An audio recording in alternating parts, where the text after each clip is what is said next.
Disk 0 online 931 GB না, তাহলে disk 1 কি 58 জিবি মানে পেন ড্রাইভ।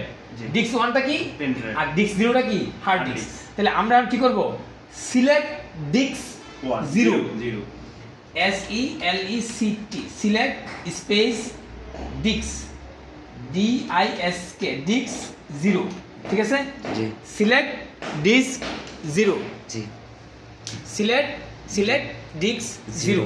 আচ্ছা, তারপরে এখন এই কি করব, ইন্টার। এবার কি আছে, disk 0 is select now the selected disk, মানে উপরের যে ডিস্কটা সিলেক্ট হয়েছে, ঠিক আছে ওকে ফাইন।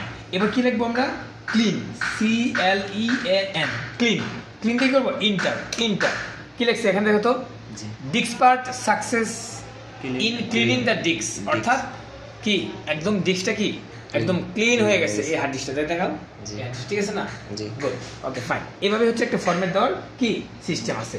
তো এখানে ইন্টার 4টা কমান্ড দিবা, কি দিবা, প্রথমে ডিস্ক পার্ট একসাথে ডিস্ক পার্ট ইন্টার, তারপরে list space disk enter, select disk 0 যেটা করবা তুমি এটা সিলেক্ট, আর ক্লিন লিখলে ক্লিন হয়ে যাবে। এবার এক্সিট দাও EXIT এক্সিট, হ্যাঁ ইন্টার, ঠিক আছে হয়ে গেল। ওকে প্র্যাকটিক্যাল দেখছো, ওকে দাও।